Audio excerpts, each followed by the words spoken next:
Sakal Gunarnavasha Vande Guru Sri Charanaravindan.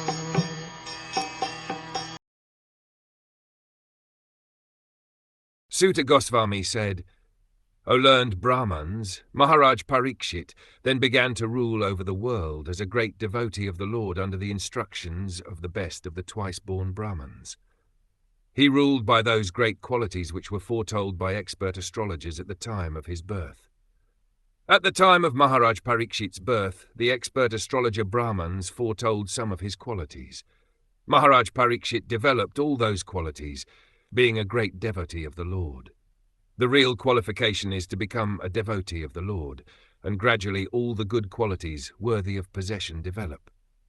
Maharaj Parikṣit was a Mahabhagavat, or a first-class devotee, who was not only well-versed in the science of devotion, but also able to convert others to become devotees by his transcendental instructions.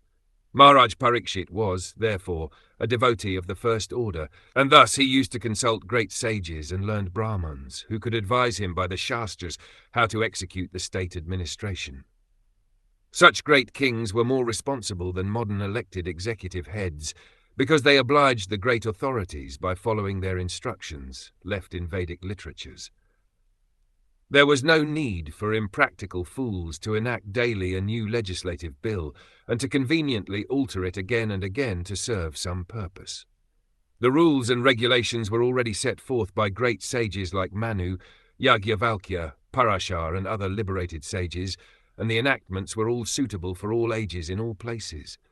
Therefore the rules and regulations were standard and without flaw or defect. Kings like Maharaj Parikṣit had their council of advisers, and all the members of that council were either great sages or Brahmans of the first order. They did not accept any salary, nor had they any necessity for such salaries. The state would get the best advice without expenditure. They were themselves samdarshi, equal to everyone, both man and animal. They would not advise the king to give protection to man and instruct him to kill the poor animals. Such council members were not fools or representatives to compose a fool's paradise. They were all self-realized souls, and they knew perfectly well how all living beings in the state would be happy, both in this life and in the next.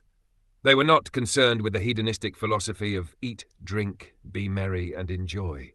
They were philosophers in the real sense, and they knew well what is the mission of human life.